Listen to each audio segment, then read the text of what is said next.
Hey everyone, hey, looks like I'm live again. Today I'm going to just play it by ear. So I'm just going to talk about, there's a few subjects. It's all going to be based on energy though, so looking at everything from the point of view of energy. So we'll start with creation. Now, it's really hard to see before creation. The reason, it's simple really, is everything that we think of as a reality or a universe or anything like that is based on the torus already existing. So you've got to come up with what's before the torus. So for that, we'll have to work out what the torus is. Now, according to Dr. Africa, everything in a cell is created from melanin. So before creation, we'll have to have melanin. Now, there's 4 elements that people say is masculine and feminine. 2 masculine, 2 feminine. Masculine is air and fire, feminine is water and earth. Basically the same things. So before creation, there can't be any earth. So before creation, there can't be any fire either. So we need, before creation, we'll have to have 2 elements, and they still have to be melanin. So what would you have? You'd have melanin fluid and a melanin gas. The other 2 fluids you have to have before creation. The 2 elements you have to have before creation. So the feminine part of it is the waters. That's going to create the body. The masculine part of that is the gas, and that's going to create the mind, if you like, the thinking part. So when they're not mixing, the really hard part about this is to see what infinite actually is and how infinite works. So if you've got an infinite plane, so size gets really hard at this point. So how big's big and how small's small, how wide's wide, and how far up is up and how far down is down. They're the problems you have on an infinite plane. But at some point, there has to be a separation between the masculine energy, which is the melanin gas, and the feminine energy, which is the melanin fluid. And the separation is simply density. So it's all melanin fluid. And the melanin gas is just simply thinner melanin fluid. And that's the only way it can possibly work. So if you look at it like that, hi everyone. Again, I won't be responding to any comments because I need to flow. So I'll just have to get rid of them, I'm afraid. So if we're looking at, where was I? The torus with the fluid. So yeah, so we've got the fluid, and you've got the separation between the fluid and the masculine. So that is what we're going to call the plane. So the plane between the separation between the gas and the fluid. That has to be there and it has to exist.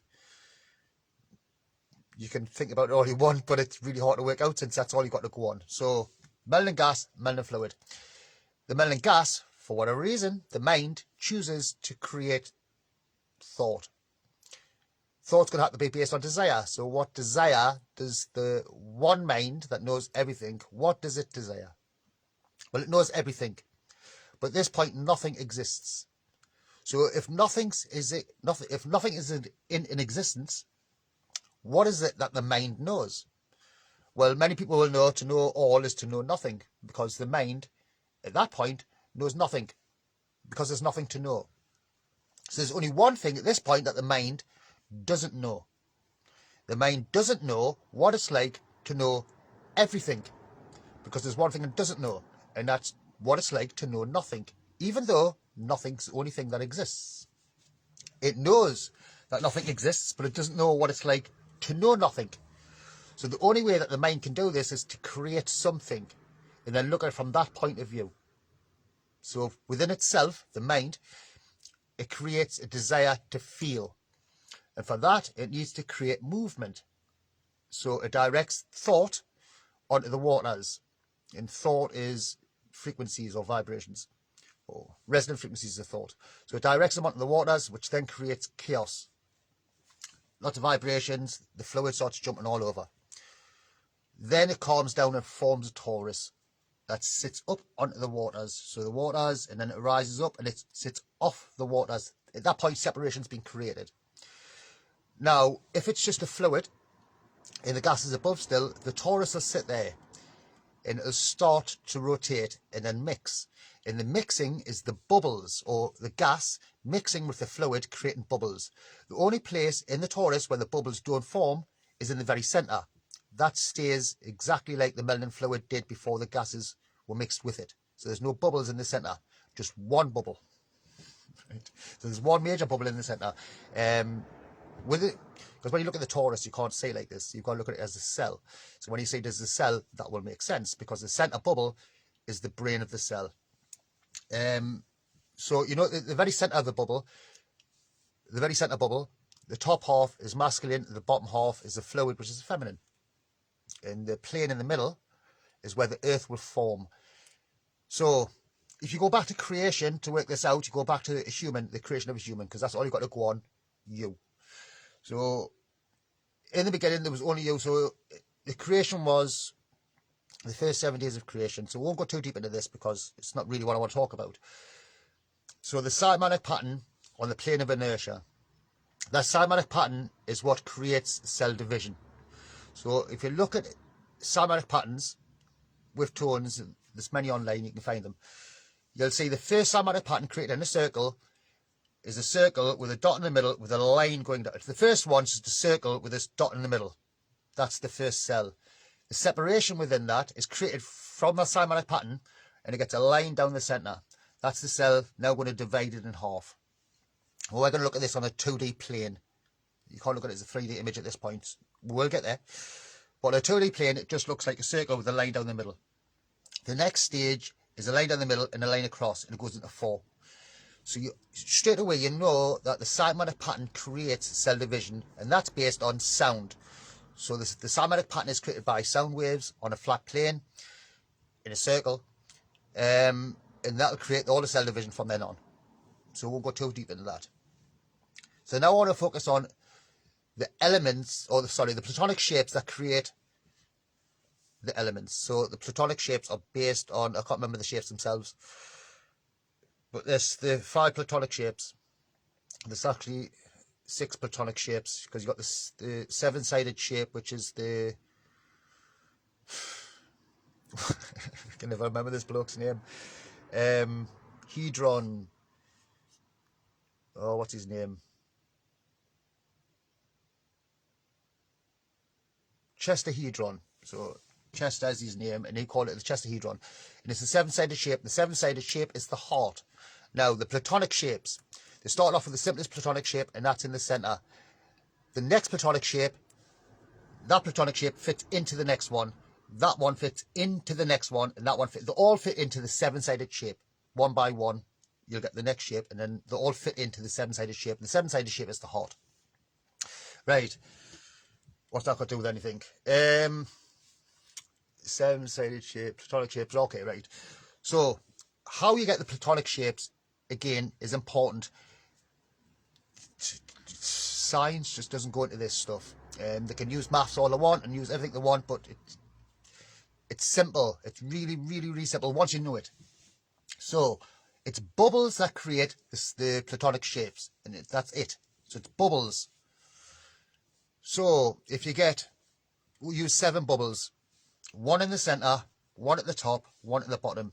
Now, I'm using 7, but it changes. So, anyway, so you've got 4 bubbles around the centre. 1, 2, 3, 4. 1 at the top and 1 at the bottom. That's 4, 5, 6, and then 1 in the centre. Let's make 7. It's the centre bubble that changes shape, determined by how many bubbles are attached to it around the sides and at the top and bottom. They'll create another shape. So the side of one bubble will create a side of the shape in the centre.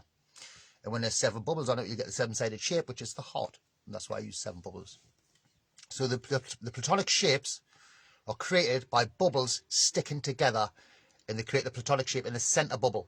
And that's how it's created. Now, how do you work that out? So then you've got the flower of life, or the seed of life. You start off with a seed, and it gets the fruit eventually. And all these are on a 2D image, you'll see circles. Everybody will know the shape of the flower of life and the seed of life. It's just more circles in the flower than it is in the seed and then the fruit. So what it is, those circles is a 2D image of a 3D effect again. And the 3D effect are the bubbles sticking together. So when life starts off, so we'll jump to now, go to the root races. So in the first root race, you know everything's going to be based on not many bubbles stuck together because of the first ones. So the single cells, so they're all just one bubble. And they're all translucent because you can see straight through the bubble because it's really thin, it's only one bubble. So think of jellyfish and things like that. Things that are translucent that you can see through. That means there's not many cells stuck to it. Now, the second root race, the first root race just merge into the second root race. And the reason they merge into the second root race is because they're just bubbles, projections. The bubbles stick together and they get projected into a life form, and then we see that life form. But outside of that, you've got the bubbles sticking together that create that life form in the first place. So like you're growing in a cell in the womb, the same thing happens with you. So the bubbles stick together and they create the second root race, and they're becoming more dense. So just think of a bubble. If you're doing some washing dishes, you've got a load of soap and bubbles. If you get one bubble, you can see straight through it. If you get a load of foam and you get lots of bubbles, it becomes white and you can't see through it anymore. The bubbles are still as thin as they were originally, but because there's more of them, they become dense and the light can't go through them. They become white, so you get foam. So if you just think of it like that, so life is just bubbles sticking together, and they're becoming what we see as a life form. Now, what DNA is, if you get a resonant frequency in a fluid, so if you put a resonant frequency through a fluid, so all water stores resonant frequencies. They can store it in, stay in the water. Now, if you stick bubbles in that water, the bubbles will stick to the frequency. And all frequencies spiral. So when you see DNA, what DNA actually is a load of bubbles stuck together, and then they stick together in a plate, and then there's next ones, and the next ones, and the next ones, and the next ones. And it's just a chain of bubbles stuck together, spiraling. That's DNA. And each bubble will have a resonant frequency within it. And that's how DNA works. So all you are, if you look at chromatin in a cell, they say it's just like spaghetti. It's like DNA, and it's just like spaghetti in a fluid. Well, that spaghetti is you, and it just continues twining and twirling and twirling, twisting and twisting like a rope until eventually it becomes firm and becomes a solid object like you do. But you're just projections of light. That's all it is. And you look dense because there's so many bubbles stuck together from the light that's being projected out from you. So that's creation. That's how it works from before creation. Bubbles sticking together that give you the platonic shapes that give you all different life forms. Right, this is going to be a quick video as well because I really don't know what I was going to talk about. So now I want to talk about energy. So when you look at any physical form, man or woman, it was because someone posted something the other day and you're like, oh man, yeah, that's true. So when I say things are true and not true, that's not necessarily the case. When I say something's not true, it's what I mean from me, it's based on a lower level of consciousness. You're looking at it from a lower level, that's all. It's not right or wrong. It's right for whoever's looking at it from that level of consciousness. But as you go up through the levels, the bottom ones become nonsense. They're not really making sense. And someone was talking about being what it was like to be a woman and what it means to be a man, and a woman needs protecting and provided for. That's just not true. It is from a lower level of consciousness, but from a high level of consciousness, when you start thinking about it, what you just said, it's like that doesn't make any sense. Because if you needed a partner to take care of you and provide for you, what happens if you don't get a partner? What, you just die because you can't look after yourself? No, it's ridiculous. So any human is both masculine and feminine. The feminine part is what you feel, and the thinking part of it is the masculine. And that's it. So if you need to solve a problem, you use your masculine to think your way through it. And that's how you'll solve any problem. But if you're looking for a partner, what you're supposed to get from a partner, the two energies are to come together to become one. Not one looks after the other one and does everything. That's not how it works. So what's the other one doing? It doesn't work like that. So if you come together, you're supposed to come one force. But the majority of partnerships that you'll find on Earth are through the karmic debt. They don't last. The reason they don't last is because you're just paying back karma. When they last, maybe that one's based in love, and that was what's supposed to happen.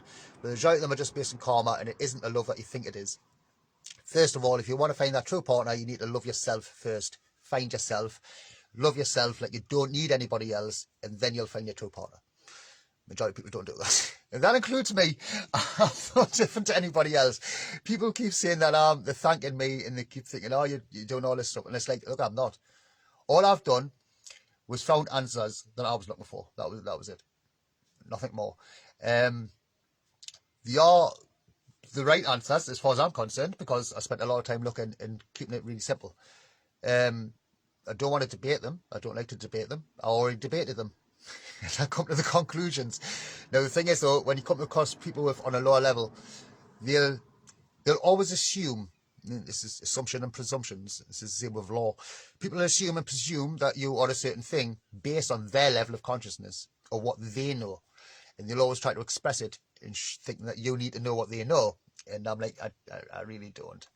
It's just more noise or more information, and I've already honed it and worked it out to keep it simple. So when you get loads more noise, it's just like, it is literally noise. So yeah, being feminine and being masculine. Yeah, people need to understand only you exist, right? So you are the one mind having an experience within this vessel who's going to act in a play. And it is, that's all it does. So the play is created within the mind. Where? In the optic thalamus. Thalamus means a sleeping chamber, or a room or a hall. So you've got a room or a hall or a chamber in your head that's for sleeping. So what's sleeping? Well, that's the subconscious mind.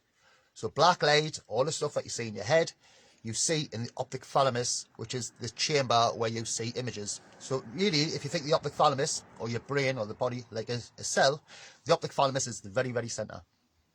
Yeah. So the very center of the cell represents the optic thalamus. If you're just looking at the brain itself, the very center is the optic thalamus. The very, very, very center of that is the plane where I think it'll play out. Because there's two sides to the optic thalamus, you see. And then you've got the upper brain, which is the outside of the cell, or the higher mind, or whatever you want to call it. They're just fractals, though. Everything's just broken up in the fractals. And the reason you can't look at a man like a cell is because it's been stretched out. You don't see the surrounding part of the cell, or the torus part. You don't see that. You only see the hyperboloid in the centre.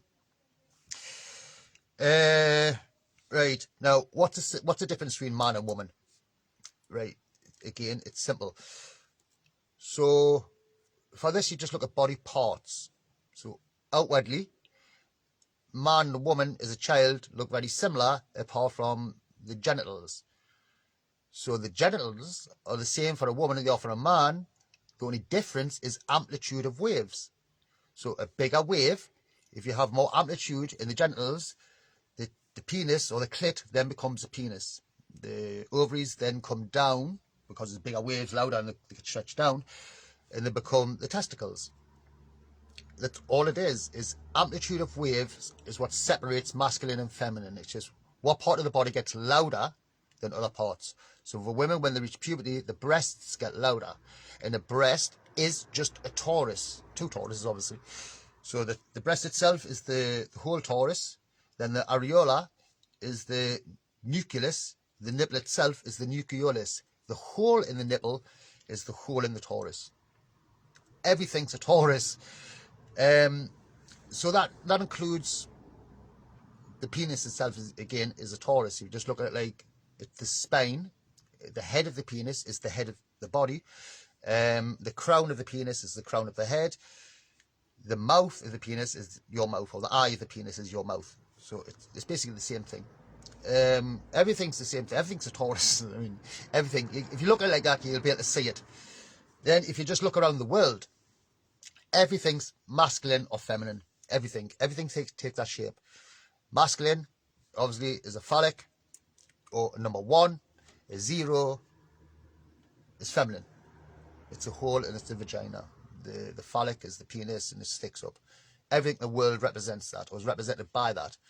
So you just look at a volcano. Masculine, with a hole in the centre, and the hole is the feminine part, or the mind, if you like, because it's the part where there isn't anything. So everything around you, you'll see, is like that. Everything. Even if it's flat, even if it's like a television's flat, but it's still erect, it's sticking up, so it still becomes phallic. But everything that's physical is feminine. Doesn't matter what it is. If it's physical, it's feminine because it's made from the waters. So in a cell, if you go back to a cell, how you get the fire and the earth for feminine and the fire for masculine, like I say, it does starts off with gas in the fluid, masculine and feminine. So when this torus is created, the electricity, which is the fire part, gets created from the build up of pressure and then the release. Then you get a charge. That charge is electricity, and that creates the fire, the heat. That heat then heats the crust on the top of the fluid, which then becomes a solid. From our perspective, it doesn't quite work like that. You get life forms, and life grows, dies, and then becomes the solid. And that's how you get land. All land is dead life. But there is nothing that isn't conscious. That's the other thing. Nothing isn't conscious. Even if it looks like it's an inanimate object, like this pen. This pen's made of what science would call them atoms, but they're made of tiny little toruses. And every one of those torus has a nucleus and a nucleoli, and that nucleoli is the brain.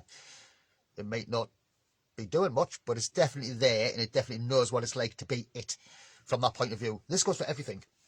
Even a gas. Even the gas itself has got a consciousness. So everything, if it's physical, has a consciousness. What do we talk about next? Masculine, feminine.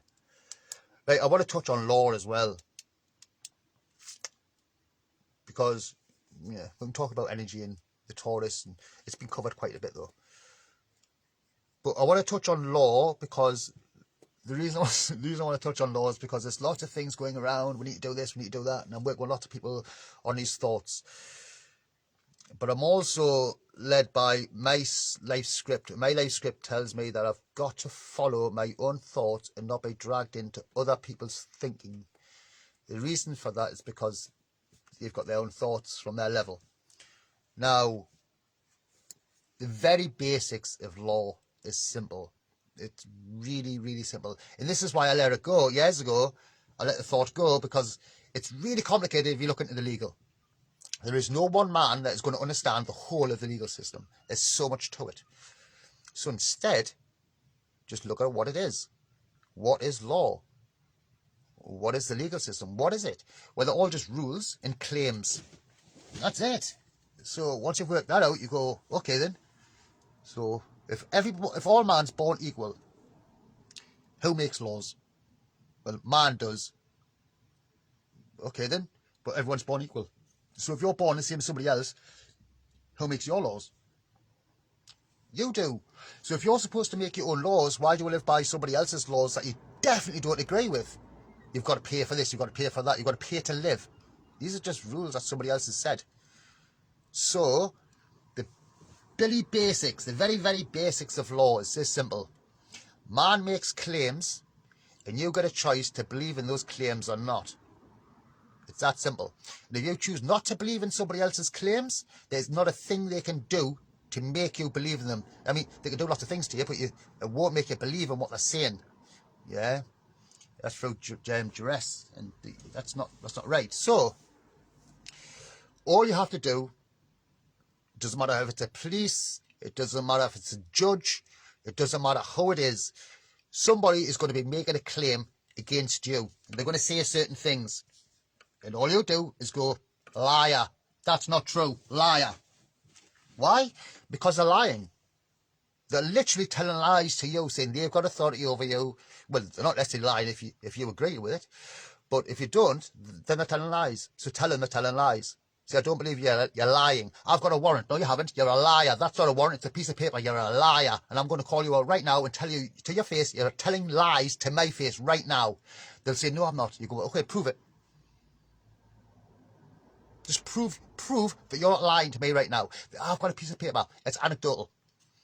You've just heard that from somebody else. I don't want to hear anecdotal evidence. I want factual evidence to prove that what you're saying is true. And they can't. There is none. Why? Because it's just a piece of paper that's wrote by somebody else. Or they've wrote it claiming things. Okay then. I'm going to write a piece of paper. I'm going to write a piece of paper that says that I'm the creator. So is mine true? If mine's true, or yours is true, then mine's equally as true. We're all born equal. But if mine's true, mine says that anybody who forces their will upon me is going to die by the death penalty. That's my law. So whose law we're going to go with? We're going to go with your law, we're going to go with mine. If we go with yours, then mine kicks in. And mine says that you have to die for what you're doing. Otherwise, my law says everybody's equal and do no harm and everything's fine. That's how we need to do it. Just call them out, say they're a liar, prove your claim. I don't want anecdotal evidence, I need factual evidence to prove what you're saying is true. We were all born naked with nothing, and it's somewhere along the line, you got a job.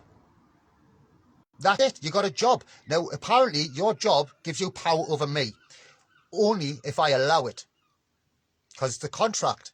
Now, remember, if you claim to live, like if I claim to live in Newcastle, Newcastle's a corporation.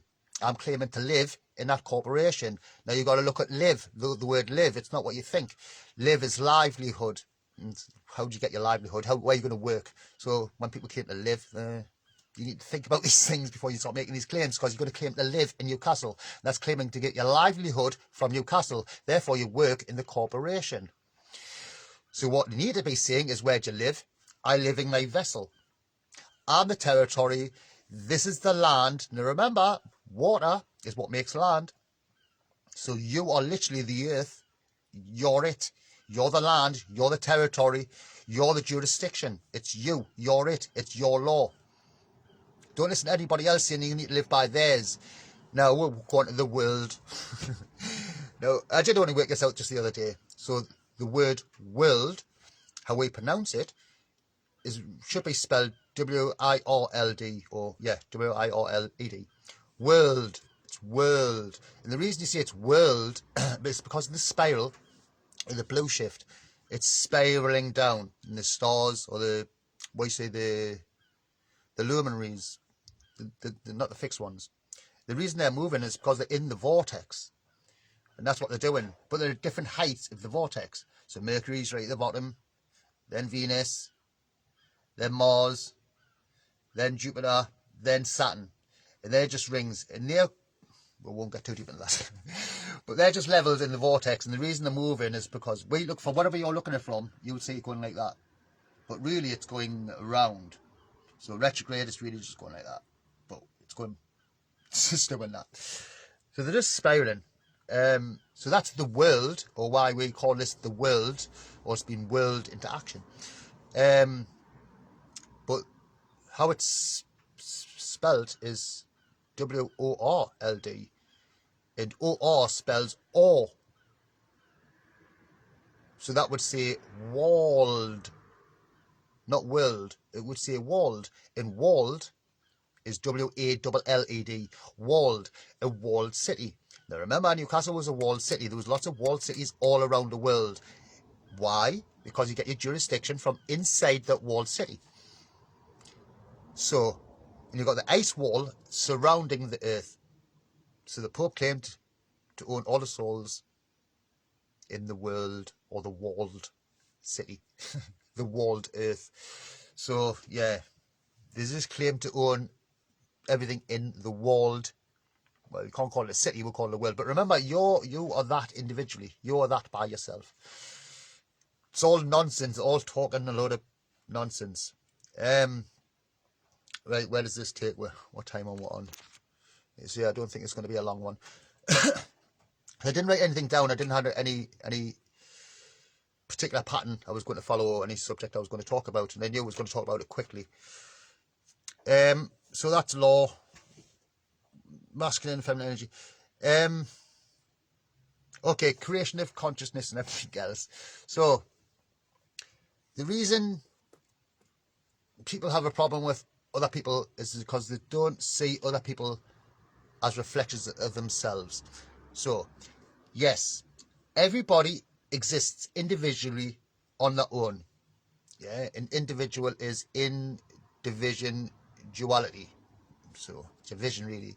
So you're living in a dualistic reality if you're an individual. So individually, yes, we all exist, and you're having the exact same experience as everybody else based on your senses of how you feel. The experience is irrelevant. So, okay, for instance, if you feel offended by someone being racist, so I find racism funny. So someone will say, if you get called a nigger, you should feel a certain way. What I'm saying is, if I'm called something derogatory and I feel a certain way, that feeling is the same for someone who wears glasses and you call them specky, or someone who's ginger and you call them ginger, or ugly, or any other derogatory term. They're going to feel the same as you would if you used the word nigger. If I chose to be offended by that sound, they're just sounds. So you can choose to be offended by lots of different sounds, but why? I can't remember what my point was. Oh yeah, why you create all others within your own head. So you shouldn't ever, if you're going to be offended by something, you're choosing to be offended.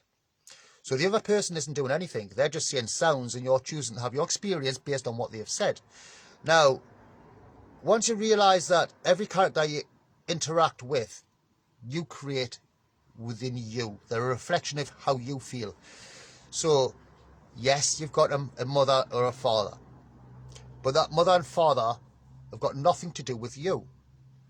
So you see your mum, so we'll work with your mum, you'll see your mum and she's this, she's that, and you think this and you think that of her. But that's how you feel about your mum. Now, your mother has had a life before you even existed. Yeah, so she's got her own experience, her own life, her own character and all that. But you'll only ever see your mother from the son or the daughter's point of view. You see, from your perspective, that's my mother, that's my mum, or my father, it doesn't matter who it is. And you'll see from your point of view. You'll love your mum from your point of view. You'll see things from your point of view about your parents. But remember, you're created all those values of how you feel about yourself.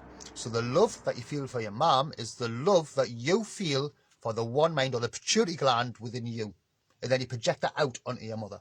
The same for your father is the pineal gland within you, and you project that out onto your father. All your friends, they're all stars or projections of you or reflections of you in your head, and you put them on other people. I like them because they make me laugh. No, you like that part of them because it's a reflection of you. It's your humour that you like. Yeah, and they're just like your humour.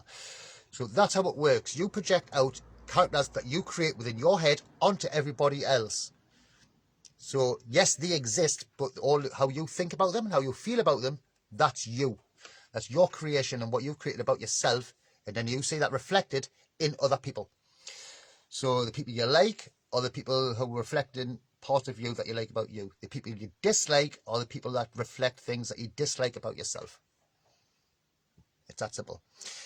Now, if you don't like rapists and things like that, well, that comes down to you being judgmental. I've said that in the last video. You're putting yourself into a situation that isn't real. You're not in that situation, but you're making it real by putting yourself in that situation and imagining it in the optic thalamus, and then you make it real to the point that you feel it, and then you project out those feelings. And that's the problem with the world. Everybody's projecting out the negative feelings of how they feel about other people's experiences, which is remarkable, and causes a lot of pain and suffering. So how are we going to get out of all of this? Do we create a society? Do we join up? Do we go somewhere? Well, nothing's changed as far as I'm concerned. I still say we need to get to the centre. The centre hasn't really changed. It's still all around really the same area. It's North Africa. So the pyramids, the top of the Nile, around there. That's where I'm saying we need to get to in the end times. Lots and lots and lots of reasons why I say these things. But it's no good to me just saying it. People have to see it in themselves first to see why that would be the case. Now, what originally made us think it is because I knew that if we lived in the brain, and I knew that there was part of the brain that dies last, and it's the centre of the brain where your memories are kept. So, from my head, using logic, if that was going to happen and there's going to be an end, then you need to get to the centre, the last place that's going to die, so you can go forward. Now, if you look at Zion in the movie The Matrix, Zion is the last inhabitable city where man can survive. Coincidence? I don't think so. So, why? Okay, think of an ejaculation. Remember, ejaculation is the same as everything else. So it's like a heartbeat or anything else. So, but it's releasing the sperm that's going to go forward, or the semen that's going to go forward to the next reality cell. So you need to be in the centre. So the plasma event's going to be equal to an ejaculation, if you like. That's what it. Obviously, it's not an ejaculation. You're not in the testicles. There is no penis, and that's not going to happen. But it's represented by the same thing. So the same thing that happens when a man ejaculates is the same principle that's going to happen on Earth. Everything's formed by the torus. So remember, the testicles, and the penis is just like a torus. The testicles are like either side of it. The penis is in the centre of the spine, yeah, and it's going up and out. And we are the semen, or the sperm cells, or what you want to call them. We are the consciousness of that, and that's what's going forward. Now, if you look at it like this, then you can understand that not all sperm cells go forward during ejaculation. Some sperm cells are left in the testicles. So not all sperm cells, not all man is going to go forward to the next reality. Some are going to remain in the testicles, or what we call hell, and be remanifested during the next world on the fourth stage on Earth, on land, out of the waters. That's how I see it happening. Again, it's irrelevant whether people believers, don't believers, see it, don't see it. Come March, everybody, so I've done a post yesterday saying I think we've reached the stage now where people will stop debating. They'll just, from the awakened to the non-awakened, they'll just stop debating. And it happened for me a while ago. I was, don't debate it anymore. You can think what you want. I won't argue. I'll just share what I see, and that's it, and walk away. Why? Because I already know you can't convince people if they're not going to see it. From a lower level, they're not going to see what you see. They have to do the work on themselves to be able to see it.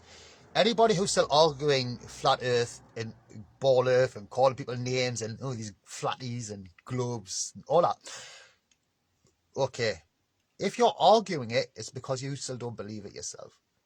You're trying to convince yourself. You're not trying to convince other people. Now, the people denying it aren't arguing with anybody. They're arguing with themselves. They've got cognitive dissonance. They've got new information and they can't handle it. They don't like it. So they try to get other people to be on their side and argue against what the information that they're getting. And they just can't accept it. But sooner or later, they'll have no choice because it'll be blatantly obvious, even though it's obvious already, if you just think about it logically. And the reason people they're always asking the same questions. Oh, well, what about this? What about that? And why doesn't this work? And how does the sun work on a flat earth and all this? It's like, well, look, if you stop questioning whether it's flat or round, and you just look at it from the point of view that it's flat, and then think how would it work, you'll work it out. But if you're looking at it from the point of going, nope, well, no. It's self-prophesizing. You've got to actually do the work to be able to see it. If you don't, and you don't question it, well, you're not questioning it. You're just accepting what you've heard, anecdotal evidence, and believe it. Okay. So no one's going to be able to convince anybody otherwise. It's pointless. So I think most of what's going to happen is the majority of people who are awakened will get to that point, realise that they're fighting a losing battle, and will just stop. And that'll definitely happen by March. We're in February now, so it's only a month away. And come March, we're in the last stage. And then it's till October. And that's the end. And if anybody still, I just swear to God, I still don't get how people don't see this. Just look at what's going on in the world. You can't look at the news, you're not going to see it. Don't look at all the fighting or wars that are supposed to be happening, because that's just nonsense. Don't look at all you've got to look at the natural events that's happening. Just look at all of nature. Look at natural events. I mean, there's been a storm in England. It's if it's not windy, it's raining or snowing, or it's windy or it's raining or snow. I don't get it. It's like, how can people not see it? We've had like storm after storm after storm after storm, non-stop. This is not normal. I didn't grow up with storms after storms after storms in a winter. It's like, this is news to me. From dog studs, rings around the moon. I mean, all these things are telling you that these are not normal events. They're not things that happen every day. Yes, they would have happened in the past, but I'm talking about how regular they're getting. So, yeah, it's just getting worse. People just flatly denying it. I don't get it. Instead of trying to fight, I'm beyond that now. Fighting with a system, I just don't think you need to do it. I just think you need to tell them to prove a claim. You're a liar. You're lying to be face, and I can prove you're lying. You're the creator too. I'm not just going to be telling people I'm the creator, yeah, and that's that, and you have to do what I say. No, I'm not doing that. I'm going to say I'm the creator, but so are you. And you don't have to live by them laws either, because they're not your laws. Somebody else made those laws up. Why? Because it gives them the power, and you've got to do what they say. I mean, it's very convenient. So the ones who are running the corporation are the ones who are making all the money. But it's got nothing to do with money. It's got everything to do with energy. And how much energy is everybody else putting in while they don't? They sit and just take it. They don't do any work. They don't create anything. We do all the creations. We do all the making things. They don't do anything. People in offices don't do things. So, yeah, anyway. I'm going to put the comments on if I can work out how. Is that it? Nope. There we go. Right, I'm just going to see if anyone's got any questions. Speaking of conversations. Oh, right. Give us 2 minutes while I have a flick through. We do want to... That's true. We do want to survive. We do want to thrive. It's got nothing to do with surviving either, mind. It's going to happen. The centre is within. Yes, the centre is within. But as within, so without. So... right, so everybody goes, yeah, it's not on the outside, it's on the inside. Yeah, it is. But as within, so without. As above, so below. But you've got to understand that it is the physical as well. As in, like, if you're looking at like a brain. So it is. So if as within, so without. So it's both. The centre is within, but the centre is on the outside as well, on the earth, and you've got to try to work out where that centre is. Centre could mean inside ourselves. Yes, centre does mean inside ourselves, but once you get to the inside of you, you then know where the inside is on the outside. You've got to go on the inside first. What's it say?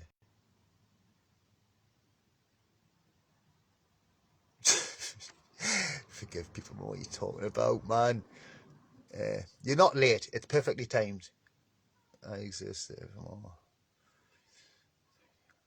So, yes. Is there no questions? Do no harm. Definitely do no harm.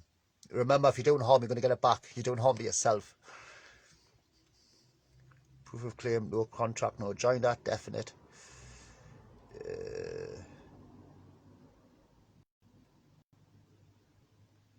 Wall Street.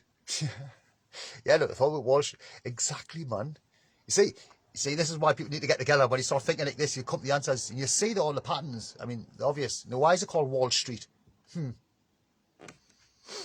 Right,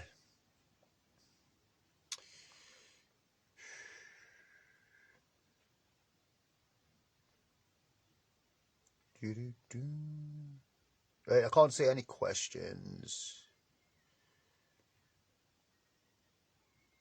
We could be the consciousness of the new creation of the new Earth 5D. No, right, 5D, 4D, 3D art. Just right.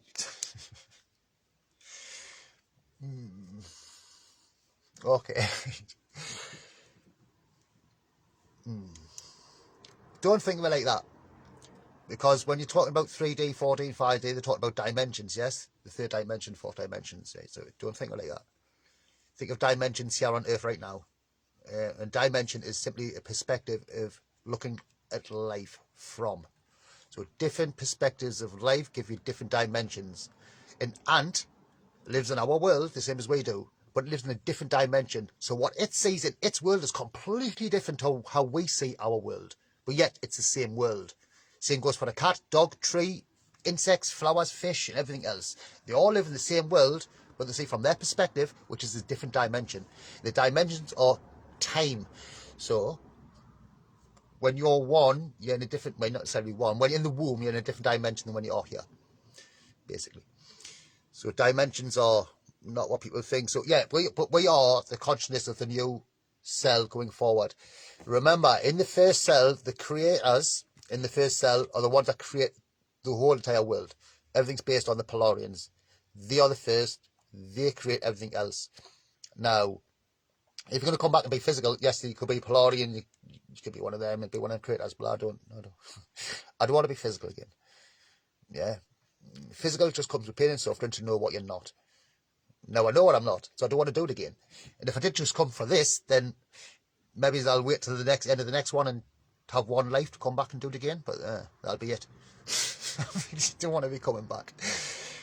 The question is, who is really protecting it? Protecting? I don't know what protecting it is and why. Oh, you're talking about the system. If you're talking about the system, Barrett, who's protecting it and why, where the ego is, we are. We are the system. That's the thing, you see. It's just a belief. That's it. And if anyone watches Robert Sepper, he brought a video out about a week ago.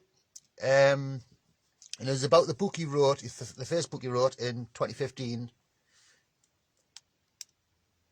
based in, I think it was based in the year 1666, and it was when the Jews, it was a Jewish man come up with redemption through sin.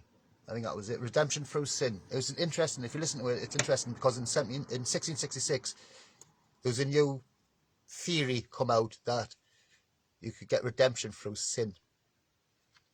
Now, I'm just going to ask a question. What do you think would happen if that idea took off in 1666 and it became, you could blame the Jesuits or whoever then put things into action, shall we say, these secret societies. What happened if they based on redemption on sin? So the only way you could have redemption is through sin. Think of the world you've got outside and think if that was the start of a thought process. Now remember, the people who started that thought process are not here. So the idea, the anecdotal evidence for it, the anecdote, that's what went forward. Just the spoken word, people talking about it, going, oh, that's a good idea, we'll do this. And it goes forward until everybody believes it. Because everybody believes everything they've heard. And they think it's a thing, and it's not. And that includes religion. So religion simply means to bind. Now, I watched a video the other day, and it was a really good video, short, but it said everything you need to know. So you say, so what's religion mean? It means you're bound. You're bound, or you've been binded by something. But what all religions have in common? This was on a video. This is not my knowledge. So what's everything got in common? All these religions, they've got books. Each religion has its own book. And everybody who follows that religion is bound by that book. That's why you don't want to be in religion, because you're bound by the book. And if you're bound, boom, you're stuck. Now, binding in a bond, now bonds are in law. Everybody knows about law, but the word is an interesting word, bonding and binding. Now, if you just change the vowel, because I can't think of any other word that does this. Now, if you change the vowels, it still means the same thing. So bind is a bond. A bond is the same thing. It's the same thing as binding something. Or you bond something together. Then you've got, change it to an A, you've got a band, elastic band, keeping things together. Okay, so it's A, E, bend. Bend something around something, keeps it together. So you've got A, E, I, bind, O, bond, and U. And U is bund. Well, you don't say bund, but you get a bundle. and you get a bundle of things and you keep them together. So it's an interesting word because the word bind, bond, band all mean the same thing, a collection to keep it together. Now, if everyone's been bonded or binded, now remember we're in a walled world, a walled earth. In a walled earth, everybody's bound by the same laws, natural laws, but people make the laws up themselves and then start following those instead. And now again, the problem with the way the law's set up, it makes people victims. Now, oh God, if you become a victim, then you've got the perpetrator. Then now your feelings have been hurt in some way. Yeah, they've been hurt. Now you want revenge.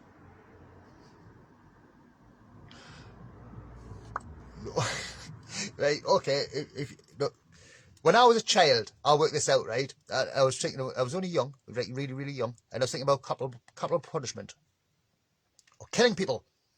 And I remember asking my mum, and I says, I don't get how people can kill people because they've done something wrong, like killing someone. So a murderer then gets sentenced to death. So I could get that. This is only because I'm a Gemini. But what I didn't get is like, well, what about the man that kills him? What about the man that drops the axe or pulls the rope so the trapdoor opens and they get hung? What happens to him? He's just killed somebody. Does he not get judged? I mean, I just didn't get how it worked. If killing's wrong, how can you kill somebody? I mean, I was a child and I'm like, that doesn't make no sense. This world's fucked up. You can't kill somebody and then say, right, you're going to die for that. Okay, now who's going to kill you? Because you've just killed somebody, and then who's going to kill them? And then eventually everybody's dead. That doesn't work. That's why that saying goes, if it's an eye for an eye, we're going to have a blind world. Do you know what I mean? You're not supposed to be doing that. No. As soon as you start punishing people by you judging them, thinking that you've got the... And you can't say the victim should be able to do it either. Because what happens when the victim's dead? If they've been killed, the victim can't do anything about it. And then you can't say, oh, okay, the same thing's got to happen to you. It doesn't work. So what happens is it's a rapist. So someone's got to rape them now. Who's done the raping? Do they have to be now raped? It makes absolutely no sense. Logically, it makes no sense to punish people like that. It makes none. So how about you don't do it like in prisons? For fuck's sake, prisons are like horrific. It's one of the... You could do so much more with a prison. If you're going to have a prison, you could have it so people knew that... Right, we won't even get into that because that's just fucking stupid. So prisons are just another business. And the problem we've got with prisons is that you've got gods. So you've got man, who's everybody's born equal, but now you've got man, whose job it's just a job, who's to look after other people and they've got to do what they say. And that's their job. What do you think that's going to do? How's that going to work? They will abuse their power. That will happen. And the people who are now being punished for whatever they've done are getting abused again. So your punishment was to get your freedom taken away, but now you're getting punished in jail, and then lots of other people on the outside are going, but that's fair. Yeah, until you're there, until it's happening to you, until you get set up. Now remember, most people in prison aren't there for... The majority of people are there for victimless crimes. The majority of crimes are victimless. I mean, anyone that's been to jail for a statute or an act, yeah, you shouldn't be there. End of.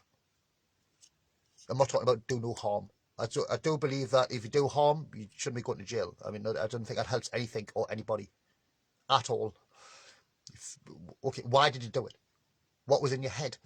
Why aren't people using fucking hypnosis? Why can't you hypnotise the man? As a child, when I first know about hypnosis, right, I'm not talking about when I first read the book. I was like 16, 17, 18 when I first got the book. So, okay, we'll go with 18. 18, I got the book of hypnosis.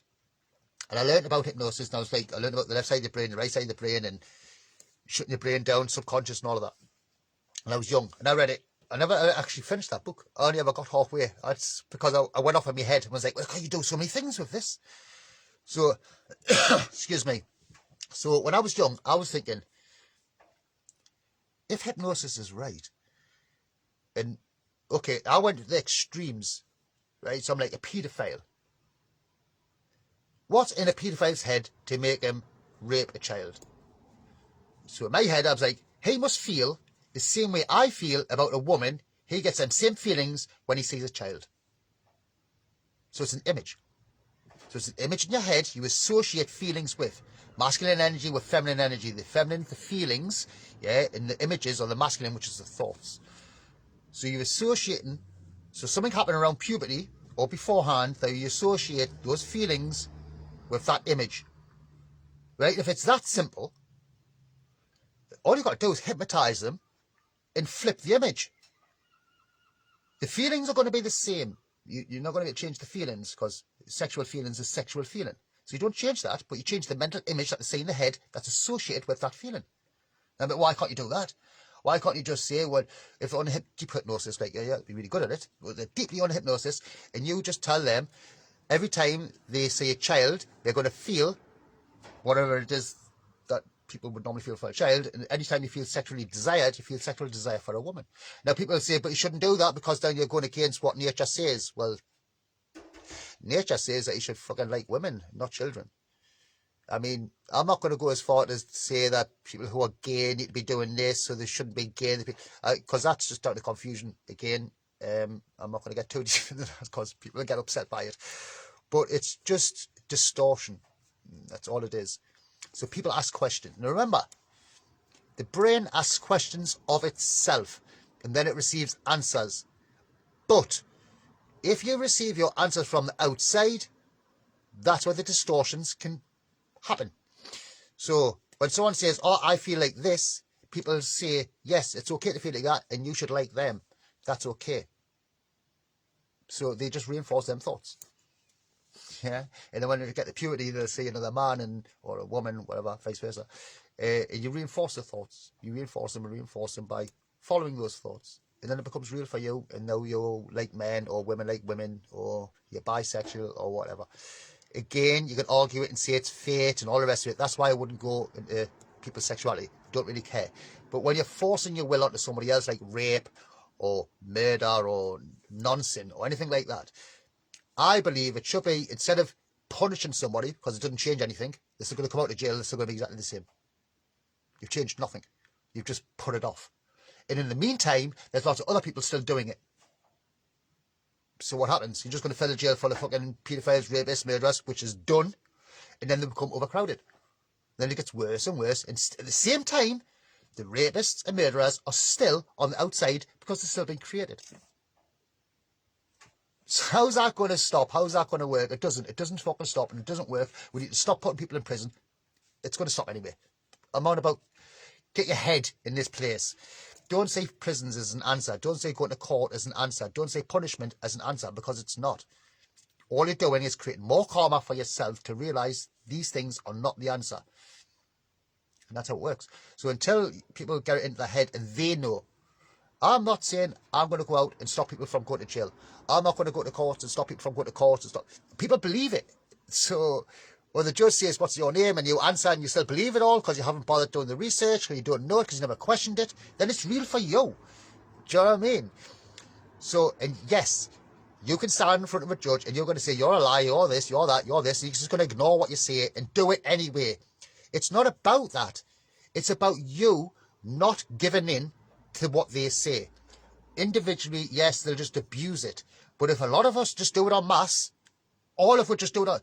If you awakened, go to court when you've got to go to court. If you go to court, just say, no, you're a liar. You go to the police, you're a liar. A bailiff, I don't care who it is, a traffic warden, it doesn't matter.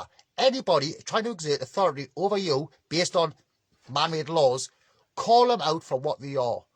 Tell them they're a fucking liar. Chatting shit. You've got absolutely no authority over me. Because again, if they've got authority over you, by definition, you have authority over them. All men are born equal. That brings on to, this is probably going to be my last subject, because I'm bursting for the toilet. Right, so, hierarchy. Well, if you've seen the post I did the other day about Gene Keys, the website Gene Keys. Well, on my profile, it says my mission, my life mission, or what I'd call my soul role. I worked out years ago that my sole role was to break a cycle. I wasn't sure what the cycle was when I first got that information. I'm like, I don't know what cycle this is supposed to be breaking. Then I realised it was a reincarnation cycle. But according to Gene Keys, the exact pattern I'm supposed to break or cycle is the hierarchy. Because it says that if I'm supposed to be, or my soul would have been high up in a hierarchy in the world. But I'm here to break that hierarchy cycle. I'm here to break that cycle. Fuck am I supposed to do that? So when you read that, you go, okay, then so what's the hierarchy? Law. And all the people that say it's their job, I'm just doing a job. Well, look, if you weren't doing your fucking job, then these things, these institutions wouldn't exist. It's man doing it to man. It's just an idea. So what's the hierarchy? Okay, then, in the police, we'll just go police. You can put it to anything. And you just ask yourself, what makes a hierarchy? Or why would anybody want to be part of a hierarchical system? If everybody's equal, why would we want to give that power away? Okay, think of it like bullied. So someone who's been bullied and someone who's bullying. So we put it down to power or having power or the lack of. So you've got power over somebody else. You've got no power because someone's bullying you. So you start off young. You've got power, you've got no power. So we're not going with the ones that are just fine. We're going with the ones who abuse power over other people as a child, and people who are the victims to the people who've got the power over them. Those two kinds of people will then go into a hierarchical system. How do you know though, Rob? Because any hierarchy is based on somebody having power over somebody else and somebody else being subordinate to somebody who's got power over them. And that's how it works. But years ago when I thought about this, I'm like, right, we've got to get rid of the hierarchy. Because that's what I thought years ago. I actually thought this. And now I thought, no. The hierarchy is created by the Taurus. It's light, the separation of light, that creates the levels of consciousness that creates a hierarchy in the first place. Those that know the truth are at the top of the pyramid, the hierarchy. Remember, a hierarchy, it's in the name, the higher arc, the levels of consciousness, the arcs. So everyone that's at the zenith, that's the higher arc. The moon arc, though it's at the bottom, is also at the top. The way I explain this, the moon's first. So think of a snail's shell. When a snail first gets created, it's tiny. And the very top, the very tip of its shell is the first part. That's the moon. But that tip just keeps going and going and going. Now it's a big snail. That tip is right at the top. It was right at the bottom at first, but now it's right at the top. So yes, the moon's first, but it's still the highest arc, if that makes sense. Or the lowest and the closest. It depends on how you want to look at it. But just think that the moon's first and it's got the most power. So the moon is the hierarchy of everything else. It's the higher arc. And everything else is below it. Hence the monarch or the monarch rules. Or kings in the crown. They wear the crown, which is your head. The monarch is your pituitary gland. The temples that they're talking about, religion is your head. Everything is you. So once you realise that the hierarchy or the hierarch is simply levels of consciousness, and the hierarchy or the highest of it all is the one mind, then you understand that all you've got to do is become the one mind. The hierarchy disappears because everything's separated from the one mind at the beginning. So once you become the one mind, there is no hierarchy. So the way to destroy the hierarchy is to become the one mind. So how do I do that? Well, I've just got to share the truth with everybody, and hopefully they hear it and they wake up to themselves truly being the one mind or the creator within themselves. Now, I'm going to leave it there. I know I haven't had much direction, and I've just been chatting. Next time I'll do it, I'll probably have a direction or something in particular I was going to talk about. I was going to talk about just energy, but it's so easy, it's so simple. I don't, like I keep saying, I don't know what people don't know. And once you've got the foundations, I think it's simple, and everyone should go away and just go, oh yeah, that makes sense, that's so simple. Because it truly is. But anyway, I will be doing videos with Barrett. I haven't been doing videos with Barrett because there's been so much going on in my head. I had to find places. I've got law going on, working with people with law and trying to work things out like that. There's so much, just so much going on in my head with so many different people. And all the time, still trying to work out my own life and sort out my own head. So, with that, thank you so much for listening. I do hope people get things from this. I'm not just talking, shit. But I truly do hope people get something from it. And thank you for listening. So, until next time, thank you very much.